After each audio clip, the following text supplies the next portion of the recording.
A very good morning to dear students. Welcome in the e-learning classes. Today we are going to deal or discuss with the poetic devices Robert Frost has used in his poem Fire and Ice. Yesterday in our last class I told you about the theme summary of the poem that Robert Frost wants to depict from his poem. Actually, he discussed the end of the world come up and earth would be destroyed one of the either two ways. The first thing that he told, some say the world will destroy because of desire or fire, while some say in ice. From that I have tasted of desire, I hold with those who favor fire. But if it had to perish twice, I think I know enough of hate to say that for destruction ice is also great and would suffice. Here he wants to say the sun would explode and roast the earth one day if our desires would not get end soon. And if something would remain, then earth would be somehow saved from the destruction of the sun, then it would freeze due to lack of heat and light provided by the sun. It means both are the power that are constructive as well as destructive. So he wants to create a symbol here. It means it is a very beautiful poem written of 8 lines that creates a good impact of symbolism here. After that, let's move on and we are going to discuss about the poetic devices that Robert Frost wants to discuss here. He has used here.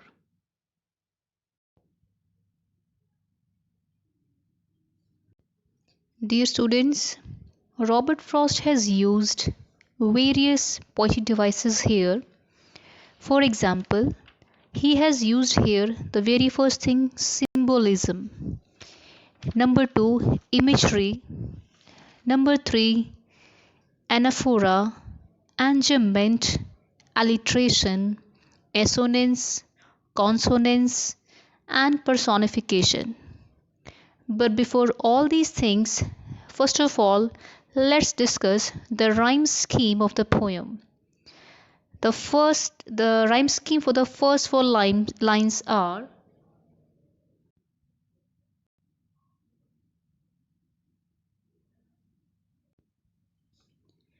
the poem is of 9 lines. Let's divide the poem into 3 lines. Some say the world will end in fire. Check the word fire that rhymes with the word desire in the 3rd line. Again it rhymes with the 5th fire with the 4th line.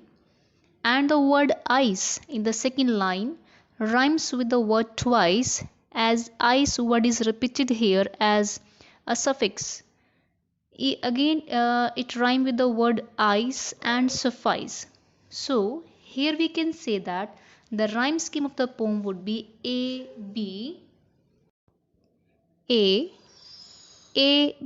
C and B C B.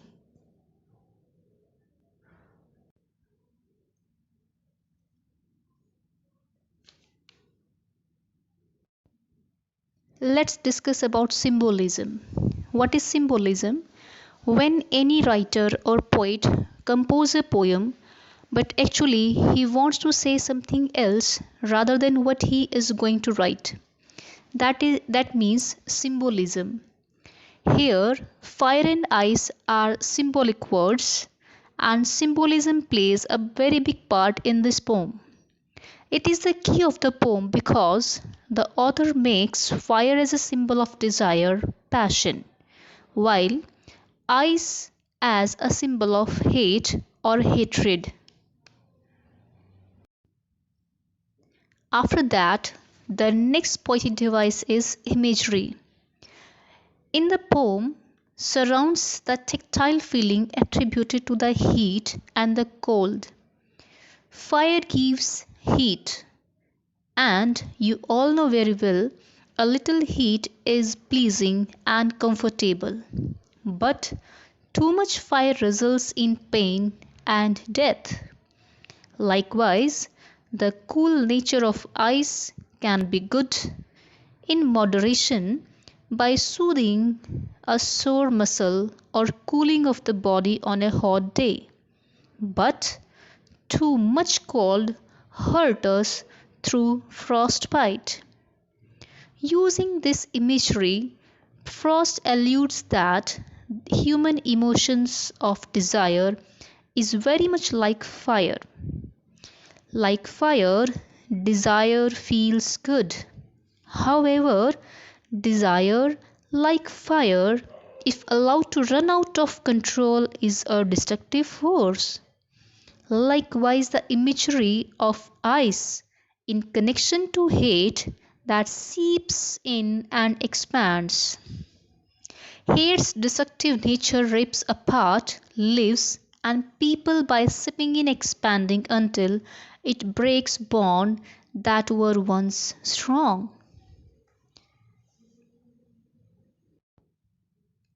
Our next poetic device is anaphora. It is the repetition of a word or expression at the start of two or more consecutive lines. Just check in the poem how the poet depicts anaphora, how he used here. Check the first two lines, the two words some say, which is used in the first line and second line. It is an example of anaphora. Next is enjambment. It is defined as the thought or clause that does not come to an end at a line breaks, rather it moves over to the next line. Sometimes poet divides the line without any punctuation mark. Just check the last three lines, though there is no use of any punctuation mark, and these